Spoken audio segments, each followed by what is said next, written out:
मैं भारत को भारतीयता की मान्यता के आधार पर फिर से खड़ा करना चाहता हूं, उस काम में लगा हूं। इस व्यवस्था को तो हम बदल ही लेंगे और इसकी शुरुआत हमने की है। पहला कदम हमने उठाया है और वो पहला कदम हमारा यही है कि भारत देश में भ्रष्टाचार की, लूटखोरी की जो व्यवस्था बन गई है, इसको हम पहले ठीक करना चाहते हैं, दुरुस्त करना चाहते हैं, क्योंकि बहुत सारी समस्याओं की जड़ यही है, भ्रष्टाचार, लूटखोरी। तो आप बोलेंगे इसको कैसे ठीक करेंगे? इसके कई आयाम हैं ठीक करने के। उसमें से एक आयाम ये है कि हम भारत देश के नेताओं ने और अधिकारियों ने पिछले 62 साल में इस देश को जो लूटा और लूटा हुआ धन जो विदेशी बैंकों में रख दिया है, उस धन के बारे में हम इस समय अध्ययन कर रहे हैं, अभ्यास कर रहे हैं। हमको पता चला कि भारत के नेताओं ने पिछले 62 साल में जो धन लूटा है इस देश में से और विदेशी बैंकों में रखा हुआ है, वो धन बहुत बड़ी राशि है। स्विट्जरलैंड की 36 बैंकों में ही जो जमा है वो 1500 अरब डॉलर है। और ये आंकड़े मेरे नहीं हैं, स्विट्जरलैंड की बैंकों का जो एसोसिएशन है उनके द्वारा जारी किए गए आंकड़े हैं कि भारत के भ्रष्ट नेताओं का उनके देश में 1500 अरब डॉलर जमा है। एक बार स्विट्जरलैंड के राष्ट्रपति भारत आए थे। उन्होंने दिल्ली में एक व्याख्यान में ये कहा था कि भारत देश को कटोरा लेकर कहीं भी भीख मांगने की ज़रूरत नहीं है। हमारे ही देश के बैंकों में भारत के भ्रष्ट नेताओं का इतना पैसा है, अगर इसे भारत वापस मंगा ले तो भारत सोने की चिड़िया तो है, हो जाएगा।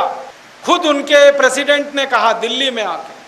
तब से हमारे कान खुले और आंखें खुली कि स्विट्जरलैंड का प्रेसिडेंट क्या बोल रहा है। फिर खोजते गए तो पता चला वहाँ खाते हैं नेताओं के, अधिकारियों के। उन खातों में 1500 अरब डॉलर है। अगर इसको रुपए में बांट दिया जाए तो ये धन 75 लाख करोड़ रुपए है। 75 लाख करोड़ रुपए का मतलब समझते हैं? भारत सरकार की कम से कम 10 पंचवार्षिक योजनाएं इसमें चल जाएंगी, इतना धन है। 50 साल इस देश के विकास का काम हो जाए, इतना धन है। ये धन सारा हमारे देश से लूटकर विदेशों में जमा किया गया। और अभी थोड़े दिन से और एक जानकारी मिली, वो ये कि स्विट्जरलैंड के अलावा दुनिया में कुछ और देश हैं, जैसे छोटे छोटे देश हैं। एक पनामा नाम का देश है, बहुत छोटा सा देश है। वो टैक्स हेवन कंट्री है, वहाँ टैक्स नहीं है, इसलिए सारा काला धन लोग वहाँ जमा करते हैं। एक छोटा सा देश है, उसका नाम है गिनी बिसाऊ। एक छोटा सा देश है, उसका नाम है लिचेस्टन। एक छोटा सा देश है, उसका नाम है ट्रिनिडॉड। एक छोटा सा देश है, उसका नाम है टोबैगो। ऐसे छोटे छोटे कई देश हैं, वहाँ भी भारतवासियों का धन जमा है और वो 35 लाख करोड़, माने कुल मिलाकर 110 लाख करोड़ रुपए इस देश की लूट का धन विदेशी बैंकों में है। भारत स्वाभिमान की तरफ से हम पहला काम जो करने जा रहे हैं वो यही है कि ये जो विदेशी बैंकों में रखा हुआ 110 लाख करोड़ का धन है, ये भारत की राष्ट्रीय संपत्ति है और हर हालत में इसे भारत वापस लाना ही होगा। आप बोलेंगे क्या ये संभव है? हाँ, ये संभव है। कैसे संभव है? ये धन वापस लाना 4 तरीकों से संभव है। पहला तरीका ये है कि भारत की संसद इसके लिए कानून बनाए। कानून बनने के पहले संसद में प्रस्ताव पारित हो और वो एक लाइन का प्रस्ताव हो कि 15 अगस्त 1947 के बाद जितना पैसा भारत के बाहर गया वो सारा भारत की राष्ट्रीय संपत्ति है। ये प्रस्ताव संसद में आए, इसके लिए हम रात दिन इस समय प्रयास कर रहे हैं। जिस दिन संसद में ये प्रस्ताव आएगा, इस पर बहस होगी और बहस टेलीविज़न पर डायरेक्ट टेलीकास्ट होगी। उस दिन आप जरूर देखना। क्या देखना? कि कौन कौन नेता इसका विरोध कर रहा है।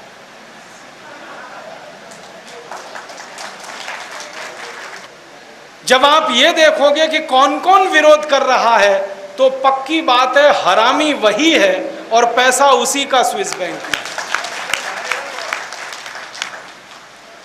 अब ये प्रस्ताव जब आएगा तो कुछ विरोध करेंगे, ये पक्का है, कुछ हो सकता है समर्थन करें। हमारे संसद का नियम ये है कि जो मेजॉरिटी कहे वही होगा। हो सकता है मेजॉरिटी सांसद विरोध करें इसका और बहुत थोड़े से सांसद इसको समर्थन करें। ये भी हो सकता है सबके सब विरोध करें, कोई इसका समर्थन ना करे, ये हो सकता है। हमें इसका अंदाजा है, लेकिन फिर भी ये प्रस्ताव हम लाना चाहते हैं ताकि पूरा देश अपनी आंखों से देखे कि हरामखोर कौन कौन वहां बैठा हुआ है।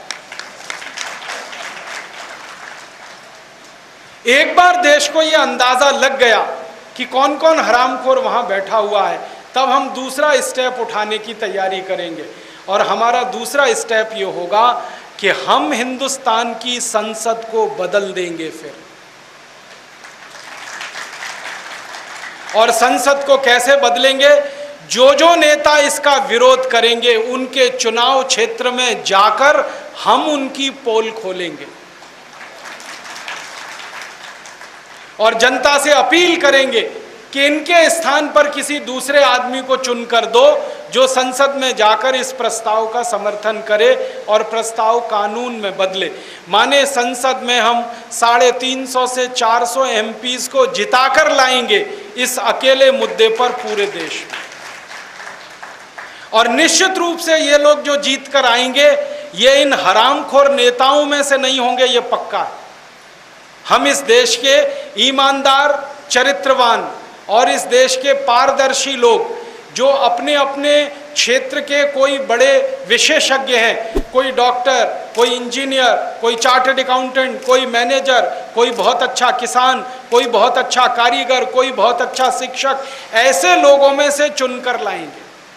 आप बोलेंगे जनता इनको वोट देगी, हमको विश्वास है देगी, क्योंकि जनता तो अभी भी हमको यही कहती है आप तो जल्दी से यही काम करो, हम तो इन्हीं को वोट देकर भेज देंगे ताकि जिंदगी भर की जलालत तो खत्म हो हमारी, ये पैसा तो आ जाए। जनता तो तैयार बैठी है, करने की देर है। तो हमारा संकल्प तो इतना बड़ा है कि अगर वर्तमान संसद के नेताओं ने नहीं किया तो नई संसद बनाएंगे, और विधानसभाओं ने कोई रास्ते में रोड़ा अटकाया तो विधानसभाएं भी नई बनाएंगे और एकदम पूरे देश में नए नेताओं को स्थापित करेंगे जो देश प्रेम, राष्ट्र प्रेम से अभिभूत हों।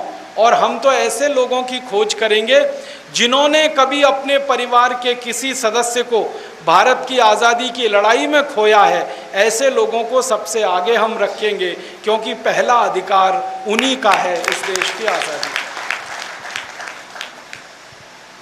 दूसरा कदम हमारा ये होगा। तीसरा और एक कदम हम उठा सकते हैं, वो भी हमारे हाथ में है। एक बार इस देश में सुप्रीम कोर्ट में एक मामला आया था, आपको याद होगा, यूरिया घोटाला। नरसिम्हा राव प्रधानमंत्री थे, 133 करोड़ रुपए का पेमेंट किया गया यूरिया लाने के लिए, लेकिन यूरिया नहीं आया। पैसे चले गए, यूरिया नहीं आया। उसकी जांच हुई, जांच में पता चला कि वो 133 करोड़ रुपए नरसिम्हा राव के बेटे के खाते में जमा हुए और वो स्विट्जरलैंड में जमा हुए। सुप्रीम कोर्ट ने जांच करवाकर इस मामले में फैसला दिया और सुप्रीम कोर्ट ने कहा कि 133 करोड़ रुपए जो बाहर गए हैं वो भारत की राष्ट्रीय संपत्ति है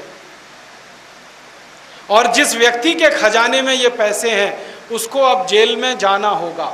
तो सुप्रीम कोर्ट ने प्रधानमंत्री के बेटे को जेल में डाल दिया और अभी तक वो जेल में है।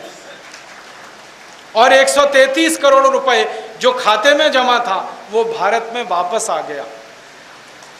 अब हम सुप्रीम कोर्ट के सामने जाकर एक ही फरियाद करेंगे कि अगर यूरिया घोटाले का पैसा वापस आ सकता है तो चारा घोटाले का क्यों नहीं आ सकता, बोफोर्स घोटाले का क्यों नहीं आ सकता, गेहूं घोटाले का क्यों नहीं आ सकता, अलकतरा घोटाले का क्यों नहीं आ सकता। सभी घोटालों का आ सकता है, क्योंकि घोटाले तो सब एक जैसे हैं, पैसा सबका राष्ट्र की संपत्ति है। और सुप्रीम कोर्ट ये आदेश करेगा तो स्विट्जरलैंड से ये पैसा 110 लाख करोड़ आ जाएगा। और एक रास्ता है हमारे पास, अंतर्राष्ट्रीय अदालत में हम स्विट्जरलैंड के खिलाफ केस कर सकते हैं इस मामले में, और अंतर्राष्ट्रीय अदालत में स्विट्जरलैंड के खिलाफ अगर हम केस करें तो 50 दूसरे देश भी तैयार हैं मुकदमा करने को, क्योंकि उनके देशों का भी पैसा स्विस बैंकों में है और हम उसमें जीत सकते हैं और ये पैसा हम वापस ला सकते हैं। अभी मैं आपको एक ठोस बात कहता हूं, वो ये कि अमेरिका ने अभी थोड़े दिन पहले ऐसा ही किया है। अमेरिका में एक बराक ओबामा नाम का राष्ट्रपति आया, पहली बार एक काला आदमी अमेरिका में राष्ट्रपति बना। गोरे लोगों के देश में काला आदमी राष्ट्रपति बनना आसान बात नहीं है। गोरे लोगों का वोट 85% है, काले लोगों का वोट 15% है, फिर भी बराक ओबामा जीतकर राष्ट्रपति बना। कैसे बना? बराक ओबामा ने अमरीकी लोगों को एक संकल्प कराया था और उसने ये कहा था कि मैं राष्ट्रपति बनने के बाद पहला काम क्या करूंगा, तो उसने कहा था कि स्विस बैंक में जो अमेरिका के लोगों का पैसा जमा है वो वापस लाऊंगा, इसलिए मुझे राष्ट्रपति बनाओ। तो अमेरिका के लोगों ने हिलेरी क्लिंटन को हरा के उसको लाया, जबकि हिलेरी क्लिंटन मूलतः अमेरिका की है और गोरी महिला है और ये मूलतः कीनिया का है और काला आदमी है, फिर भी अमरीकियों ने इसको जिताया, क्योंकि हिलेरी क्लिंटन ने ऐसा कोई वायदा नहीं किया कि मैं स्विस बैंक का पैसा लाऊंगी। बराक ओबामा ने किया। लोगों ने इतने वोट दिए उसको कि 250 साल का रिकॉर्ड टूट गया अमेरिका में, और उस आदमी ने भी वायदा निभाया। राष्ट्रपति बनने के 15 दिन के अंदर उसने ये कानून बनाया अमेरिका में, और अमेरिकी संसद से ये कानून उसने पास कराया कि स्विस बैंकों में जो धन अमेरिका का है वो अमेरिका की राष्ट्रीय संपत्ति है। कानून पास हुआ, उसके बाद स्विट्जरलैंड के लिए वो भेजा गया। अमेरिका के अधिकारी जब स्विट्जरलैंड गए तो वो कॉपी उनको दी अमेरिकन पार्लियामेंट के कानून की। स्विट्जरलैंड की सरकार ने 15 दिन के अंदर अमेरिका के सारे खातों से पैसा निकालकर $470 अरब बराक ओबामा को वापस दे दिया। 4490 खाते मिले अमेरिका के भ्रष्ट नेताओं के स्विस बैंकों में। अमेरिका में भी भ्रष्टाचार है, लेकिन ऊपर के स्तर पर है। उन्होंने अपना काम कर लिया और बराक ओबामा ने वो $470 अरब स्विट्जरलैंड से वापस ले लिया। अब बराक ओबामा अगर ये कर सकता है तो भारत क्यों नहीं कर सकता? अमेरिका 30 करोड़ का देश है, भारत 115 करोड़ का देश है, हम भी ये कर सकते हैं। और स्विट्जरलैंड की सरकार ने अगर अमेरिका को पैसा वापस किया है तो हमको क्यों नहीं करेंगे? हमको भी करेंगे। तो इसलिए हमें आत्मविश्वास है कि ये पैसा हम वापस लाएंगे, आज नहीं तो कल ये आने वाला है। फिर आप बोलेंगे और क्या करना चाहते हैं? एक तरफ तो हम ये पैसा वापस लाएंगे, दूसरी तरफ हम ऐसे कानून बनाना चाहते हैं कि अगली बार ये पैसा कभी बाहर जाए ही नहीं, ऐसी व्यवस्था करना चाहते हैं। ये ले जाने वाले जो लोग हैं, भ्रष्टाचारी, रिश्वतखोरी करने वाले, इनके लिए एक कानून हम बनवाना चाहते हैं। संसद अगर हमारी बनेगी तो कानून हम ये बनवाएंगे, और वो कानून ये होगा कि जब भी कोई आदमी इस देश में भ्रष्टाचार और रिश्वतखोरी में पकड़ा गया और अपराध उसका सिद्ध हो गया तो पकड़े जाने के 3 महीने के अंदर उसको फांसी की सजा, इससे कम नहीं।